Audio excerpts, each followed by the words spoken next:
कैसे हट जाए धूप से हम, साए में हमारे कई लोग खड़े हैं। जिंदगी के रैंप पर कैटवॉक करती इस मॉडल से कोई खूबसूरत है तो बताओ। सिर्फ सुकून ढूंढिए, जरूरतें कभी खत्म नहीं होंगी। अपेक्षाएं जहाँ खत्म होती हैं, सुकून वहीं से शुरू होता है। जो हर दिन निरंतर आगे बढ़ने के लिए मेहनत करता है, वो एक दिन निश्चित ही अपनी तकदीर बदलता है। गुनाह गिन के मैं क्यों दिल को छोटा करूं, सुना है तेरे करम का कोई हिसाब नहीं। तुम व्यर्थ की चीजें ही घर में इकट्ठा नहीं करते, ध्यान रखना तुम व्यर्थ के विचार भी इकट्ठे करते हो। कोई आदमी तुम्हें सुना रहा है कुछ भी, तुम सुनते जाते हो।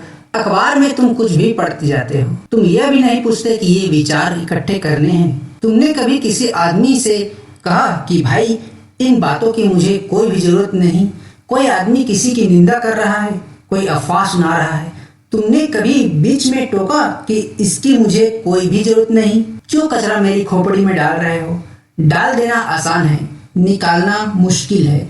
ध्यान करने वालों से पूछो, जब वे निकालने बैठते हैं तब वह निकलता नहीं, वह जड़ें जमा ली हैं उसने, और इकट्ठा करते वक्त होश नहीं रखा।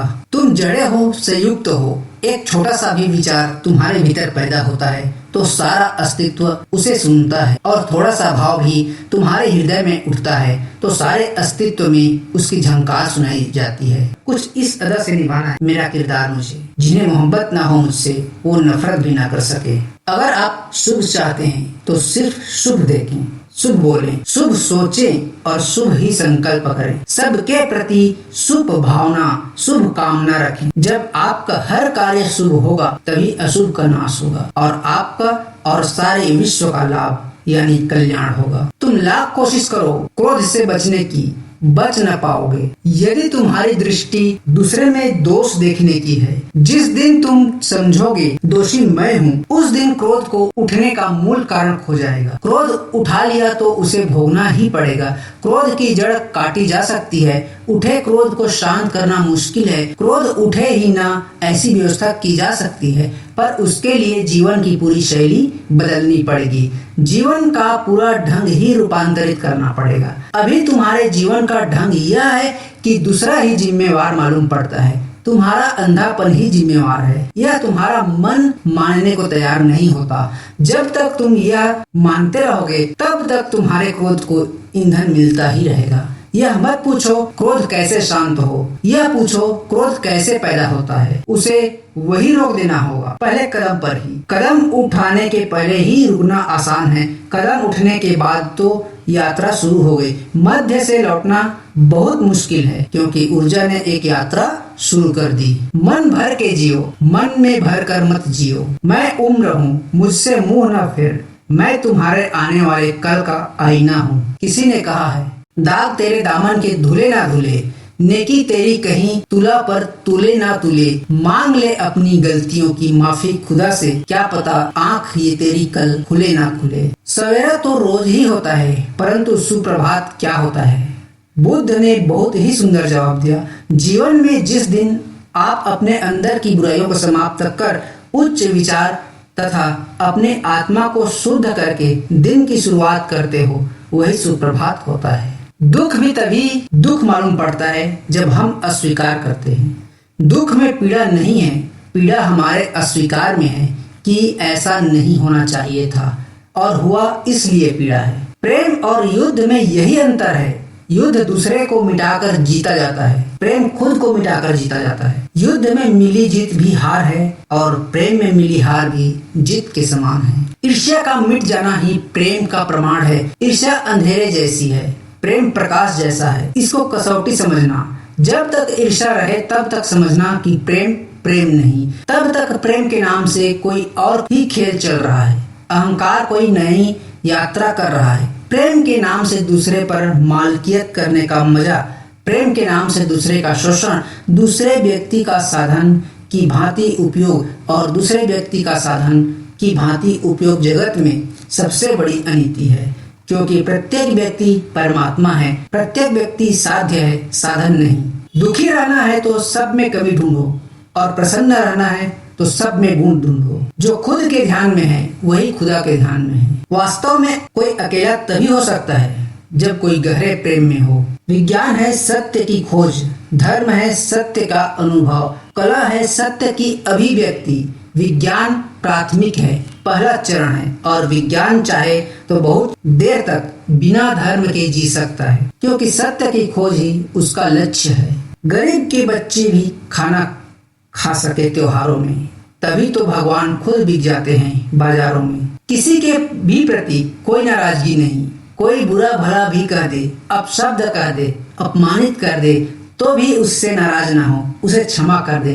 पता नहीं वह किस स्थिति में है, जीवन की किसी गंभीर समस्या से परेशान है, और उसी परेशानी की हालत में जब उसका मन दुखी है, उससे अपशब्द निकल सकते हैं। क्षमा न करने से मन पर बहुत बड़ा बोझ रहता है, क्षमा करते ही मन का बोझ हट जाता है, मन हल्का हो जाता है, जिससे आज्ञा चक्र और हृदय चक्र खुल जाते हैं, मन प्रफुल्लित हो जाता है। जहाँ भी तुम अपने को भुलाने जाते हो, भला वह मंदिर हो या मस्जिद, प्रार्थना हो या नमाज, वह सब शराब है। जहाँ भूलने का तुम उपाय खोजते हो, वह सब शराब है।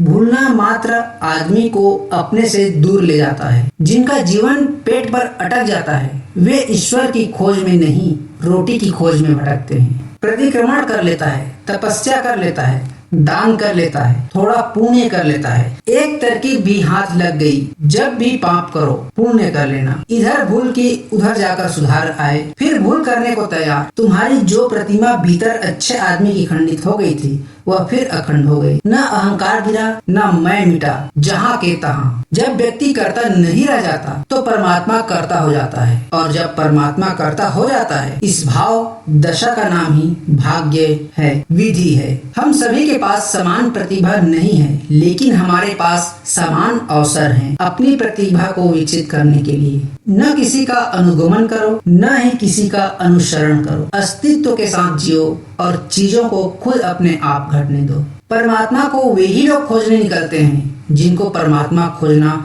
शुरू कर देता है। आलोचना में छिपा हुआ सत्य और प्रशंसा में छिपा हुआ झूठ यदि मनुष्य समझ जाए, तो आधी समस्याओं का समाधान अपने आप हो जाए। बुद्ध की निराशा का वही अर्थ नहीं जो तुम्हारा होता है। तुम्हारी तो निराशा का अर्थ यह होता है कि आशा टूट गई। बुद्ध की निराशा का अर्थ है आशा से मुक्ति हो गई। मैं तो जो कह रहा हूँ वे तो केवल मौलिक सिद्धांत, प्रमाण तो तुम्हें जीवन में मिलेंगे। तुम्हारा जीवन इनके लिए प्रमाण जुटाएगा। जो इंसान कभी बिकते नहीं, उन्हें अक्सर फंसा दिया जाता है। परमात्मा बूंदों की तरह बरसता है। जब तुम उतनी बूंदे पचा लेते हो, तब और बड़ी धार आती है। जब तुम और बड़ी धार पचा लेते हो, तब सागर की तरह तुम पर बरसता है। परमात्मा की अनुकंपा प्रतिपल मौजूद है। जीवन एक अवसर है श्रेष्ठ करने का, श्रेष्ठ बनने का और श्रेष्ठ पाने का। इंसान सफल तब होता है जब वो दुनिया को नहीं बल्कि खुद को बदलना शुरू कर देता है। उस बारे में सोचना बंद कर दे जिस पर हमारा नियंत्रण न हो। अगर आप उस बातों या परिस्थितियों की वजह से दुखी हो जाते हैं जो आपके नियंत्रण में नहीं है, तो इसका परिणाम समय की बर्बादी व भविष्य पछतावा है, जिससे आपका सेल्फ कॉन्फिडेंस गिरता है। ध्यान का अर्थ है स्वयं का आनंद लेना, बस मौन बैठ जाना और कुछ न करना, बिना किसी कारण प्रसन्न रहना, आनंद पूर्ण रहना, क्योंकि सभी कारण बाहर से आते हैं। तुम एक सुंदर पुरुष या स्त्री से मिलते हो और तुम प्रसन्न होते हो, लेकिन ध्यानी बस प्रसन्न है। उसकी प्रसन्नता का कारण कहीं बाहर के संसार में नहीं है। उसकी प्रसन्नता उसके अंतरतम की गहराई से उठती है। जो आदमी परमात्मा के निकट जाता है, वह चिल्ल पौन नहीं करता। भगवान के नाम की वह चुप हो जाता है। ये जितने चिल्लपों और शोरगुल मचाने वाले लोग हैं, समझ लेना कि भीतर कुछ और चल रहा है। भीतर काम चल रहा है और ऊपर राम का नाम चल रहा है। दुख सुख सब खुद मालिक के हुक्म से आता है। फिर जब हुक्म से आता है तो बुरा क्यों मानना चाहिए? मालिक हमारे पास है, हमें देखता है। अगर हमारा फायदा दुख में होता है तो दुख भेजता है, अगर हमारा फायदा सुख में होता है तो सुख भेजता है। दोनों ही हुक्म के अंदर है। आप सुख दुख की परवाह किए बिना बस सिमरन करते रहें। पीड़ा से ही तो कोई जागता है, पीड़ा ही तो चुनौती बनती है। इसे चुनौती समझ, इसे एक अवसर समझ, एक नई यात्रा का, नए संक्रमण का। प्रेम का बुद्धि से कोई संबंध नहीं। प्रेम एक निर्विचार वस्तु है। ध्यान और प्रेम बुद्धि से परे की चीज है। जिस व्यक्ति को भीतर के संगीत का स्वर सुनाई पड़ जाएगा, उसके जीवन से निराशा समाप्त हो जाएगी। अगर सुख चाहिए तो सिर्फ एक उपाय है, सिर्फ एकमात्र, और वह है स्वयं को जानना। जो नहीं स्वयं को जानता वह तो दुख उठाए। विवाहित हो तो विवाह से दुख उठाएगा, अविवाहित हो तो अविवाहित होने से दुख उठाएगा, गरीब हो तो गरीबी से दुख उठाएगा, अमीर हो तो अमीरी से दुख उठाएगा। उसके भाग्य में दुख है क्योंकि उसके भीतर सुख की किरण नहीं है। सुख भीतर की घटना है, बाहर से नहीं आता, इसका कोई बहिर्गमन नहीं होता। तुम सुख को अर्जित नहीं कर सकते। सुख को कोई भी संबंध तुम्हारे पास क्या है इससे नहीं है, तुम क्या हो इससे है। सर्वाधिक आनंद उन्हें प्राप्त होता है जो अकेले रहने की कला सीख जाते हैं। तुम्हारी पात्रता में जितनी कमी होंगी उतनी ही देर हो जाएगी। आप अपने लक्ष्य के प्रति अडिग रहें और अपना 100% दें। मेहनत व लगन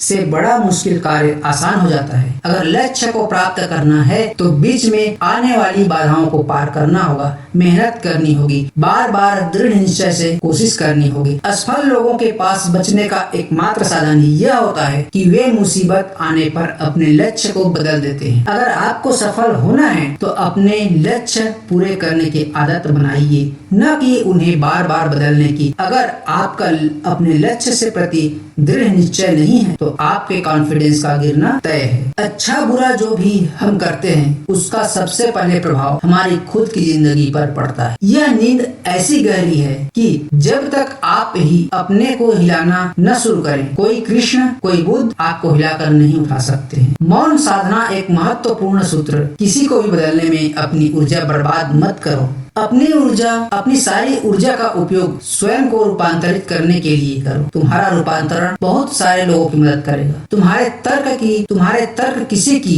मदद नहीं कर सकते। इसलिए जितना हो सके मौन रहो, मस्त रहो, स्वस्थ रहो। जिंदा रहना है तो जिंदगी से लड़ो। आसमान से रोटियां नहीं आएगी। विशेष नहीं कि आपके जीवन में क्या बदला, महत्वपूर्ण है कि आपके कारण कितने लोगों के जीवन बदले। जो तुम नहीं करना चाहते हो उसके लिए तुम बाहर कारण खोज लेते हो, जो तुम करना चाहते हो उसके लिए भी कारण खोज लेते हो। करते तुम वही हो जो तुम करना चाहते हो और सदा कारणों का सहारा ले लेते हो। एक दूसरे को आगे बढ़ाने के लिए मदद करें, गिराने के लिए नहीं। जो छोड़ गए वो बोझ थे, जो पास है वो खास है। अगर तुम्हें ठीक से नींद नहीं आती है, अनिद्रा का रोग है, तो यह प्रयोग तुम्हें बहुत सहयोगी होगा। क्योंकि यह मन को खोलने का, निर्ग्रंथ करने का उपाय है। ध्यान। जितना पता चले अपने दोषों का उतना सौभाग्य मानिए। जमीन और मुकद्दर की एक ही फितरत है, जो बोया है वो निकलना तय है। इंसानियत इंसान को इंसान बना देती है, लगन हर मुश्किल को आसान बना देती है। लोग यूं ही नहीं जाते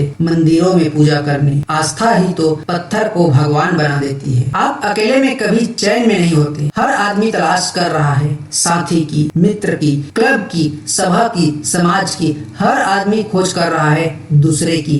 अकेला होने को कोई भी राजी नहीं। अपने साथ किसी को भी चैन नहीं मिलता। और बड़े मजेदार हैं हम लोग। हम खुद अपने साथ चैन नहीं पाते और सोचते हैं दूसरे हमारे साथ चैन पाए। हम खुद अपने को अकेले में बर्दाश्त नहीं कर पाते और हम सोचते हैं दूसरे न केवल हमें बर्दाश्त करे बल्कि अहोभाव माने। हम खुद अपने साथ रहने को राजी नहीं है, लेकिन हम चाहते हैं दूसरे हम समझे कि हमारा साथ उनके लिए स्वर्ग है। तुम जीवन को ठीक से देख लो, वही मुक्ति है। महावीर कहते हैं भीख मत लेना, क्योंकि भीख में जो मिलेगा वह भीख ही होगी, स्वामित्व तो न मिलेगा। इसलिए महावीर के विचार में प्रार्थना की कोई जगह नहीं है। विचार काफी है। विचार का ही सम्यक रूप ध्यान बन जाता है। ध्यान का सम्यक रूप समाधि बन जाता है। समाधि यानी समाधान। बोले गए शब्द ही ऐसी चीज है जिसकी वजह से इंसान या तो दिल में उतर जाता है या दिल से उतर जाता है। शरीर में भगवे वस्त्र धारण करना सरल है, पर मन को योगी बनाना बिरले ही व्यक्तियों का काम है। यदि मन योगी हो जाए तो सारी